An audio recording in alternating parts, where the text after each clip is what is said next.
Bonjour à tous. Avant de commencer cet examen corrigé, cette vidéo d'examen corrigé VTC, sachez que on met en place une offre où on peut vous proposer une dizaine de vidéos d'examen corrigé.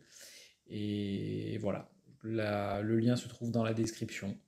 Je vous dis peut-être à bientôt et bon courage à tous et bonne chance pour votre examen. Bienvenue dans ce cours de correction de l'examen VTC de la matière réglementation spécifique VTC. Le but du jeu, c'est de faire un cours assez simple et ludique sur les principales notions et voilà, systématiquement répondre aux questions et de vous expliquer pourquoi, de manière à ce que si jamais on vous pose une question un peu différemment, vous puissiez y répondre. On va commencer par la première question. La durée maximale de stationnement précédant l'horaire de prise en charge mentionné par le client lors de la réservation à un aéroport ou une gare pour un véhicule est de 45 minutes, 1 heure, 30 minutes ou 1 heure 30. Donc là, la réponse, c'est 1 heure. Bon, c'est quelque chose qu'il faut le savoir en général. C'est 1 heure. 1 heure, il n'y a pas de plus d'explications à avoir. La deuxième question, il faut juste le savoir. La deuxième question, qui délivre la carte professionnelle des conducteurs VTC? La préfecture, la chambre des métiers, la mairie ou les organisations professionnelles de VTC. Donc la réponse, c'est la préfecture. Ok. Donc si vous ne savez pas, essayez de procéder par élimination. Bon, on sait que la mairie n'intervient pas dans la carte professionnelle. La mairie intervient pour les taxis, pour les autorisations de stationnement, les fameuses licences de taxi. Voilà. La Chambre des métiers de l'artisanat organise les examens VTC. Okay. Et ensuite, les organisations professionnelles de VTC, non, ça n'a pas de sens. Donner la définition de l'activité VTC. Alors, avant de rentrer dans le vif du sujet, il faut comprendre la différence, pourquoi on pose cette question, et comprendre ce qu'il y a derrière. En fait, cette question, l'État veut s'assurer que vous compreniez la différence entre un VTC et un taxi.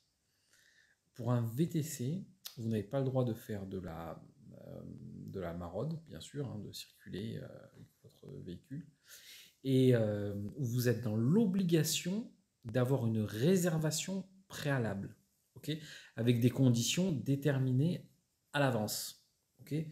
Donc pour un taxi, vous pouvez faire de la maraude, donc circuler en ville et vous faire arrêter pour prendre le taxi, et ensuite vous avez le compteur. Okay. Pour un VTC, vous êtes dans l'obligation d'avoir une réservation préalable. Même quand vous êtes en Uber, par exemple, vous passez une commande, il y a une réservation qui est faite. Même si c'est 2-3 minutes avant, c'est considéré comme une réservation. Okay. Donc la définition de l'activité VTC, c'est la mise à disposition d'un véhicule de tourisme, de transport avec chauffeur, avec conditions définies préalablement. Okay. Les conditions définies préalablement, les conditions en question, c'est le lieu de prise en charge, le prix, l'adresse d'arrivée, etc., etc. Voilà. La justification d'une réservation préalable, donc vous voyez le lien entre les deux, doit obligatoirement mentionner le nom du bénéficiaire de la prestation et facultative peut être établie sur un support numérique. Donc on a vu que la justificatif que l'activité de VTC, c'est forcément la mise à disposition d'un véhicule de transport avec chauffeur, avec conditions préalablement définies à l'avance. Et donc, bien évidemment, la réservation doit faire figurer obligatoirement le nom du bénéficiaire de la prestation et peut être établi sur un support numérique. Okay. Donc réponse A et réponse C. Et facultative, non, c'est l'essence même d'un chauffeur VTC, de l'activité VTC. Question 5. Parmi les puissances de moteur suivantes, quelles sont celles permettant à une voiture d'être exploitée en VTC? Alors 82, 86, 80, 84, là il faut simplement le savoir, c'est 84 kilowatts. Voilà. Ça, il faut juste le savoir. C'est minimum, la puissance minimum. Donc c'est minimal. Donc c'est 84 watts. Et donc celle qui permet d'une voiture d'exploiter, donc c'est 84 et 86. Un conducteur VTC doit-il obligatoirement être propriétaire de son véhicule? Donc un chauffeur VTC, non, il n'est pas dans l'obligation d'être propriétaire de son véhicule. Il peut louer son véhicule à condition d'avoir un contrat de location de plus de 6 mois, donc 6 mois et un jour minimum. De cette manière, l'État veut s'assurer que vous avez les moyens d'exercer une activité récurrente. Si vous êtes propriétaire de votre véhicule, vous êtes dans l'obligation de présenter ce qu'on appelle une capacité financière qui est de 1 500 € par véhicule. Donc là encore une fois, l'État veut s'assurer que vous avez